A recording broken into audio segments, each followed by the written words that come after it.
Countries should also try to provide scholarships, training programs. I would like to ask the question, what do you think? In which digitized world do we live in 10 years? What steps should African countries take to encourage local development that is tailored for Africans and African challenges? Yeah, so I would say Dennis-Kenji Kipker with a is a unique renowned focus professor on and IT speaker. compliance, As an expert crucial on knowledge on the digitalization, intersection of law specializing in and Kipker digital is a technology. sought-after keynote speaker, digital resilience, helping and organizations cybersecurity. navigate the His complexities insights of shape big data, the future of open safe data, and and innovative digital cybercrime. practices. Today, we are diving into the future of Africa's AI and cybersecurity with the latest development from DeepSeek, OpenAI, China, America, and the AI landscape in general. Joining me to discuss this, to break all this down, is one of the leading professors, one of the leading cybersecurity experts in the world, Professor Dr. Dennis-Kenji Kipker, who is the Director of Cyber Intelligence in Frankfurt. He joined me to break all this with you here on CACS Weekly, and we're going to tell you what you need to do and what the future of AI holds for Africa and what we should expect in the next 5 to 10 years when it comes to cybersecurity and AI. You don't want to miss any part of this podcast. Stay tuned as I bring to you Professor Dennis-Kenji Kipker. Let's talk dreams, let's talk gold. Stories of success that never get old. Entrepreneurs rising, breaking the mold. On CACS Weekly, the future unfolds. CACS Weekly, shining so bright. So thank you, Professor, once again for joining us. Let's go to the main topic right now in the world. DeepSeek AI model is causing headline all over the world. So how do you see China's AI advancement reshaping global AI dominance, and how could this impact not just Africa but the world in general? Let's start with the world, then we'll come down to Africa. Yeah. So DeepSeek's very impressive AI model. So this is a clear indicator, in my opinion, of China's very rapid progress in the field of artificial intelligence. So I noticed most of you haven't yet subscribed to our channel. Please click the subscribe button if you're finding any value in what we're discussing here on this podcast. Back to the show. And this progress, along with some other Chinese AI initiatives, has a potential, in my opinion, to significantly reshape this global AI landscape that we've seen. Because for a long time, for decades, the narrative was that AI has been heavily dominated by Western, particularly American companies and research. And now we've seen that China's presents a viable alternative and a potentially also a leading force in future AI development. And this shift in global AI dominance could, in my opinion, have profound implications on AI development and use in the world, of course, but also in Africa, because as we see it in many other countries, AI definitely opens up new existing and exciting opportunities. So access to advanced and potentially more affordable Chinese AI technologies, because what is special about DeepSeek AI is that it's an open source tool, could accelerate development across the continent in crucial sectors. For example, imagine AI-powered solutions being readily available for healthcare diagnostics in remote areas, or possibly regarding personalized education platforms tailored to some local needs, or sophisticated agricultural tools that optimize crop yields, for example. Yeah. So we see also OpenAI now accelerating its models, releasing new models just to catch up with DeepSeek. Do you think this competition is not healthy, or let's say, do you think it's moving so fast and possibly breaking ethical concerns or causing ethical concerns on the AI development?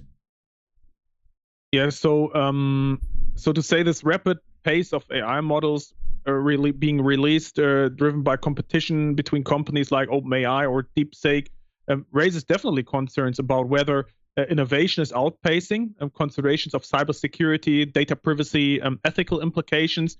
But while competition can be a powerful engine definitely for progress, the pressure to release increasingly powerful models quickly also could lead to corners being cut in crucial areas. So we are talking about thorough testing and evaluation of these AI models, and we have seen it last week regarding DeepSeek. There was a major data breach regarding data that had been typed into this AI machinery. So we need definitely testing and evaluation, and this is essential for identifying and mitigating potential security vulnerabilities and also biases in AI results, wrong AI results. And this, what I currently see, is being sacrificed in the race to be the first to the market. And this could definitely also lead to the result in the deployment of AI systems with unforeseen security flaws, making them, for example, susceptible to malicious attacks, data breaches. And furthermore, the rush to develop more advanced AI could also mean that insufficient attention is paid to the ethical dimension of these technologies. So, as I mentioned, issues such as algorithmic bias, data privacy, misuse that can all be overlooked, for example, also when it comes to tampering elections or public opinion. And this can currently not be foreseen. Yeah, right. So we see companies like ByteDance now investing heavily in AI models, and this is impacting not only China, but also other Africa countries. How do you see this?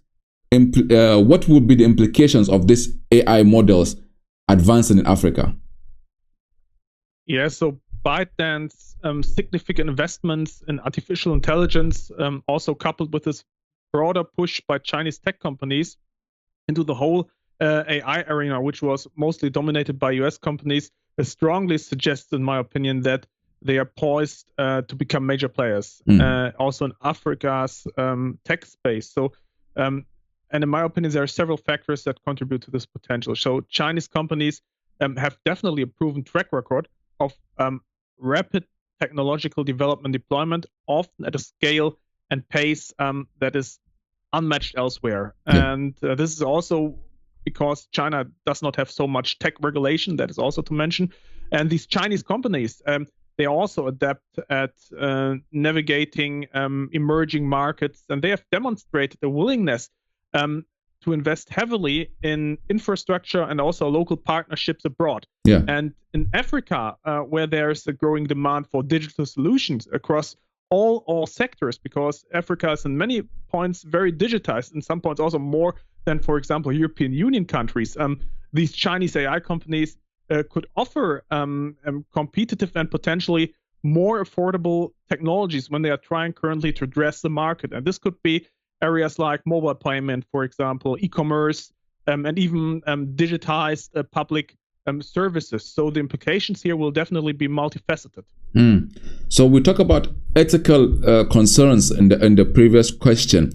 Can you give us example of what kind of ethics can be broken with AI? Because for the layman who doesn't know anything about AI, he would be like, okay, I'm using it. There is nothing like ethical concerns for me. So what kind of ethical concerns would you be worried about? Yeah, so AI is being used in a lot of different sectors. So we are talking about governmental sector, education sector, critical infrastructures, companies, and also private people are using AI. And we are using it, but we do not talk so much about possibly wrong results, possibly biased results of AI. And this is something that has to be considered, because we always use AI to facilitate our everyday life, but we do not think about the possible results coming from the AI use. And it might be the case that currently we see that everyone uses AI and there might be some faults that are not seen at the moment, but later on, several years later, there might be some, for example, false information in public information databases, or when it comes to electrotechnical engineering, there might be wrong information in some information systems leading to further faults. And this is what I call ethical implications. So we have to think about when we want to use AI, for which cases we want to use AI. We really have to double check the results, and we have to think about, is this really a use case where we want to use AI, or should we use natural intelligence instead of AI, or combining both together? So, Professor, do you think Africa is ready to regulate or integrate AI into helping its people and businesses across the continent? Yeah, that's a difficult question. So, in my opinion, the the exponential advancement of AI models both presents both immense opportunities and significant challenges for Africa on one hand, particularly regarding regulation and integration. But while there's a growing awareness of AI's potential, the continent's preparedness to effectively regulate and integrate AI remains still a very complex question. And this is not just a technical question, it's also a political, a legal question. And many African nations are still developing their digital infrastructure and also their regulatory frameworks. For example, when it comes to cybersecurity, there are definitely some countries that have cybersecurity regulation, but others still do not have any kind of cybersecurity and privacy regulation. And this is the same with AI.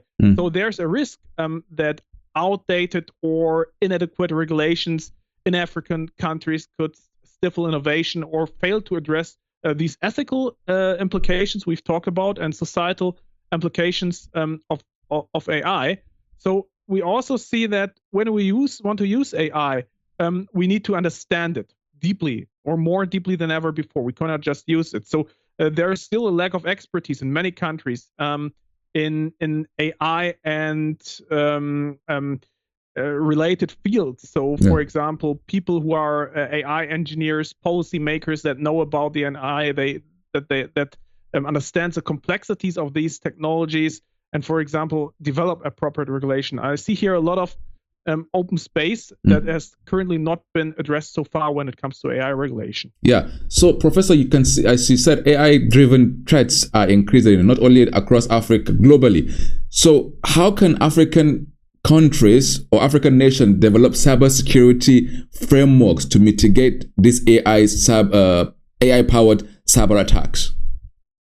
Yeah, I would say that this is not a typical African problem. I would say that this is a general problem all throughout the world, because we have seen that the rise of AI-driven cyber threats has been high since the first version of ChatGPT was published in 2022. And this necessitates a proactive and more multifaceted approach for an effective cybersecurity framework development, not only in African nations, but everywhere. So recognizing that AI can not only be used for defense, but also for increasingly sophisticated attacks, African nations must definitely prioritize building robust and adaptable cybersecurity infrastructures. And this includes, of course, also investing in AI-powered cybersecurity solutions, because you cannot only use AI for cyber attacks, but also for cybersecurity.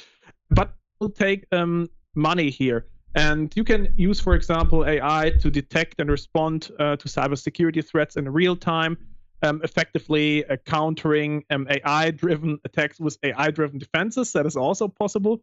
And in my opinion, it is most crucial that African nations are now developing national cybersecurity strategies in every country, also addressing AI, or possibly also tailored to the unique challenges posed by AI. And what is at least as of the same importance is that international collaboration and information sharing and also sharing of best practices is very essential, because these cyber threats, they transcend national borders. They do not stop there. And African nations should actively participate in this global cybersecurity initiatives and establish partnerships with countries all over the world. So, Professor, many African nations, not only African, actually, most nations globally rely on foreign or Western or Chinese AI models. What steps should African countries take to encourage local development that is tailored for African and to Africans and African challenges? Yeah, so I would say, firstly, it would be important to investing in education and capacity building in local communities, which is, in my opinion, is paramount. And this also involves supporting universities with AI studies, to introduce special research institutions in the capitals of the country, in developing AI-focused curricula for students. It would also be fostering collaboration between academia and industry, because it's not only about development, it's also about use cases of artificial intelligence.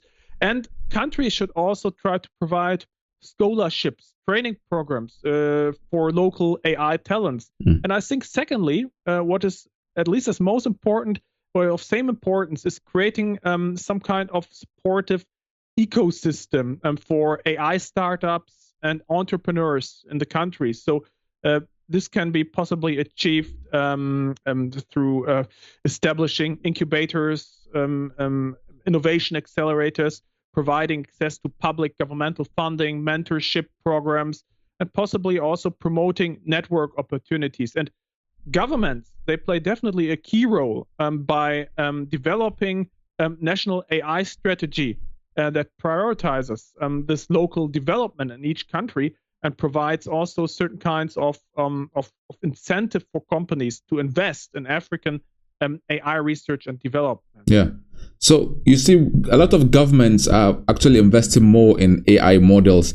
Should African countries focus more or prioritize more on AI innovation or cybersecurity, or do both of them go hand in hand? I think they go hand in hand. So you cannot have AI without cybersecurity, and mostly you can, at the moment, you cannot have cybersecurity without having AI. So investing in AI innovation without a corresponding focus on cybersecurity is akin to building a house without any kind of locks. So it becomes vulnerable to exploitation in this case. Yeah. And as AI systems become more prevalent and integrated into everyday life up to critical infrastructure, the potential for malicious use and cyber attacks increases significantly. And we already can see it everywhere in the world, that the rise of AI has also been followed by a rise of cybersecurity threats. And therefore, in my opinion, cybersecurity must be a fundamental component of any kind of AI development strategy in any country, and not just an afterthought. So, talking about cybersecurity, recently the Interpol arrested some cybercrime networks in Africa. What does this tell us about the continent's cybersecurity weaknesses? Yeah, so I think you mean the Operation Serengeti. Yes, Serengeti. From Interpol, which was really worldwide known, and this also exposed certain significant cybercrime networks operating within Africa. But this is not a special case. We have cybercrime networks operating in any country of the world. For example, also in Germany, where we had this week a strong investigation result from the Federal Police Department, where also several cyber criminals had been arrested. But of course, successful operations such as Operation Serengeti from Interpol, that this definitely reveals that we have several key cybersecurity weaknesses also across the African continent.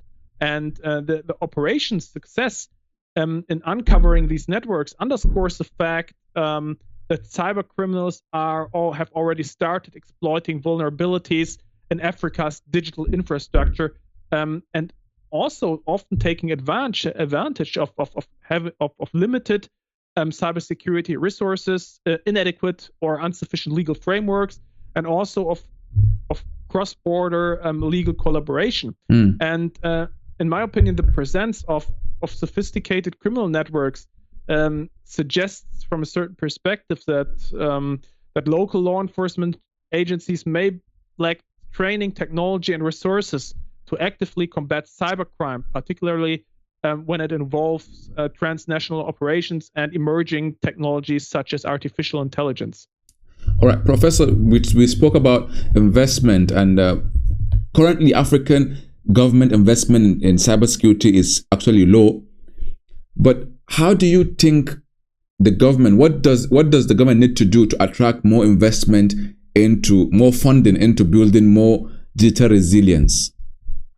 I think this would consider, this would need some kind of concerted effort on multiple fronts. So firstly, in my opinion, demonstrating a clear return on investment in cybersecurity is very crucial, because this is a topic of the future. And this can be achieved, for example, by showcasing successful cybersecurity initiatives in local countries, quantifying financial losses avoided through effective cybersecurity measures in companies, also possibly highlighting the positive impact on business continuity and investor confidence, because cybersecurity is some kind of trust. It's about data privacy. It's about functioning products. And when you can prove that you have integrated cybersecurity in your company, this can be a unique selling point for your products. And secondly, in my opinion, it's about fostering a more mature cybersecurity market. So this involves the supporting of the growth of local cybersecurity companies, possibly encouraging international players to invest into the region and develop a skilled cybersecurity workforce. And this is the same that we have seen with AI, because we need more people doing education, training, study in new emerging disruptive technologies. And this is a task that has to be fulfilled by the governments by creating effective and adequate policy strategy. So what can African government learn from cybersecurity policies in EU, the US, and China? And should they create their own unique approach, or should they just copy paste from those countries? Yeah, I think copy paste would not be needed, and it is to say that the EU, the US, and China are very different. They have their own strategies. They have very different goals, and it is a task of the African states, of course, to ultimately craft their own unique approach, tailored to their specific context, because economy is different, society is very different. So one-to-one copy and paste is not possible, in my opinion. And the EU, for example, the EU has a very strong emphasis on data protection and individual rights, for example, with the so-called European Data Protection Law, the GDPR. And this can also be used to inform how African nations can safeguard citizens in the digital age, because AI also uses a lot of data. The US, on the other hand, they have some kind of more market-driven approach. So they have a stronger focus on public-private partnerships in developing industry standards. And this is also important because we see that innovation does not only come from state authorities, it mostly comes directly out of the industries. Yeah. And China, as a third part, has a very strong emphasis on national security and government control. This can also be interesting, for example, when it comes to the digital protection of critical infrastructures or digital national security. So in my opinion, it would be advisable that each country picks out the best of each regulation and see what it is needed regarding their own society, their own economic development. Yeah. So, Professor, in Africa, fintech, financial technology is actually dominant. It's like every African country uses a fintech easily to make transactions on the back, but also cyber fraud and cyber crime when it comes to financial crimes is also a rising concern in Africa. How can financial institutions protect users more effectively? Yeah, so this is also a very difficult question. So, of course, we have this growing threat of cyber fraud in the very booming and fintech and mobile banking sector, which is very strong in African countries. I think those companies need to invest heavily in a robust cybersecurity infrastructure. So that might include advanced fraud detection systems, possibly also powered by AI systems.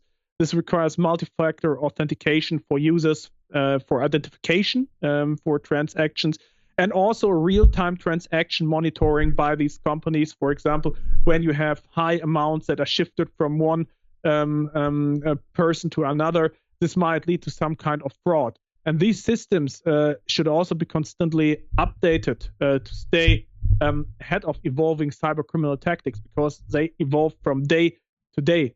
And secondly, I think it's the task of the public authorities to educate users about cybersecurity best practices in the fintech and online banking sector.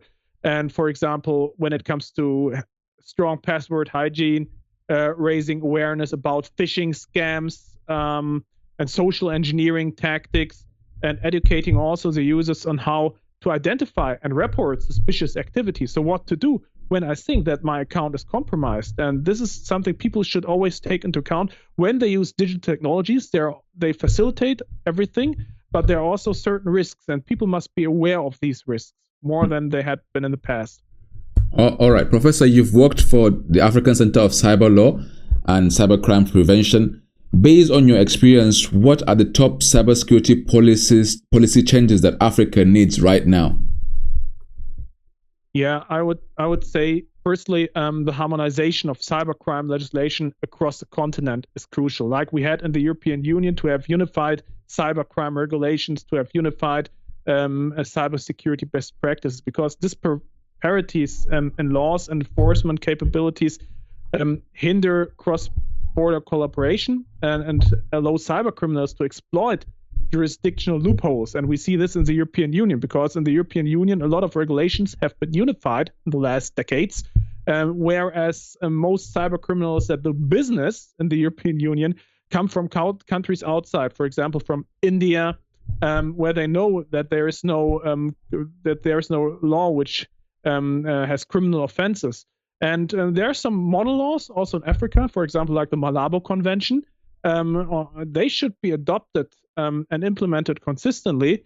And as I mentioned before, the third part, and possibly also one of the most important parts, is that we need a strong investment in a capacity building. So this also includes not only training of researchers, but also of law enforcement authorities and judicial officials in cybercrime investigation and prosecution. Yeah. So AI so far has been solving real world challenges. We saw in Kenya, where with MC2 Kenya, which they use AI to detect deforestation. What are some other AI driven innovation you've seen that can make an impact in Africa? Yeah, for example, the healthcare sector, AI is being used to diagnose diseases like malaria, tuberculosis more rapidly and possibly also more accurately. That would be one case. And this could be used in certain kind of remote areas where you do not have enough access to specialists. As I mentioned before, in agriculture, I see really strong use cases, because AI can help farmers to optimize their crop yields by analyzing soil conditions, weather patterns, and also pest activity, and possibly also in education, as I mentioned. So where we could integrate AI-powered platforms that are personalized learning experience for students. And this can also be used in areas where the access to knowledge is not that fast or not that easy possible. Talking about knowledge, Professor, education, and digital skills gap remains the first challenge in Africa when it comes to AI development. What should universities, governments, and tech companies, or how can they play a role in preparing the next generation for an AI-driven economy? Yeah, so universities definitely should play a crucial role by integrating AI and related subjects like data science, machine learning into their curricula. And they should also focus on developing practical hands-on skills through projects, internship, collaborations with industry where AI is being used.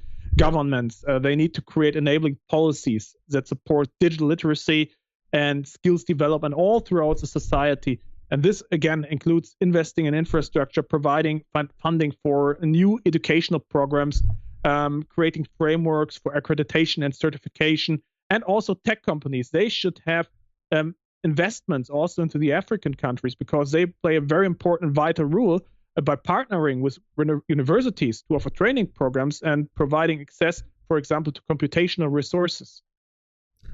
So we know so far Microsoft is training about some 1 million South Africans on AI and cybersecurity.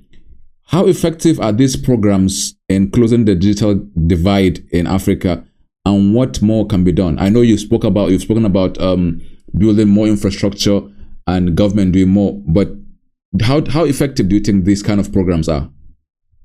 Yeah, I think they are one first step to get into more and more digitized society dealing with AI and cybersecurity. And it can also be a significant step towards bridging this digital divide we currently see, which is growing stronger. But frankly speaking, the effectiveness of these initiatives needs to be assessed in a context. So while such programs can definitely equip individuals with valuable tech skills, their impact is limited if other crucial factors are not addressed. So just by saying we educate 1 million people, there's nothing said about the quality, for example, of this education. And access to technology and a reliable internet connectivity remains really still a major hurdle for many people. And without these foundational elements, training programs alone cannot fully close this digital gap, in my opinion. Yeah. So, Professor, in the next 5 years, what are the biggest AI and cybersecurity trends you think Africans should be preparing for? Yeah, firstly, I would say the increasing sophistication of AI-powered cyber attacks will require advanced threat detection and response mechanism, also in Africa. And because AI will be used by both attackers and defenders, leading to some kind of AI arms race that we currently see. Secondly, the rise of deepfakes and AI-generated misinformation will pose a significant threat to every society, but also to the social stability and democratic processes in Africa. Thirdly, in my opinion, the rapid growth of IoT devices, which are also used in Africa, will expand the attack surface, making it crucial to secure these devices and network they are connected to. Fourthly, increasing reliance on cloud computing, which is also upcoming with AI, will necessitate robust cloud security strategies and data protection measures. And finally, these ethical implications that we already talked about several times during this podcast of AI will become even more prominent, requiring very clear guidelines and regulation to ensure fairness, transparency, and also accountability of AI systems. Yeah, we know AI has been biased about Africa and African history, but yeah, Professor, we have a tradition in this podcast whereby we try to share knowledge from one guest to another. So our previous guest left a question for you. I'm going to read it from my phone now. He said, you've been breathing air, enjoying Mother Nature's gift. What are you giving back to Mother Nature? Yeah, I think from my perspective as a professor, it's about giving back knowledge. So trying to share as much knowledge as you can with a lot of different people. And I think knowledge is really a great gift because knowledge allows you to make good and right decisions. So that would be my answer to this question. All right. So for you're going to ask the next guest also a simple question or a hard question, so the person can also crack his brain to get some answers. So what question would you like to ask our next guest? I would like to ask the question, what do you think? In which digitized world do we live in 10 years? In 10 years, digital. Thank you so much, Professor Kipker. It's been an incredible and actually insightful conversation with you. Thank you for sharing your expertise in AI and cybersecurity on CACS Weekly. And our listeners, thank you also for joining. Thank you so much, Professor. It's the end of the podcast. Bye-bye.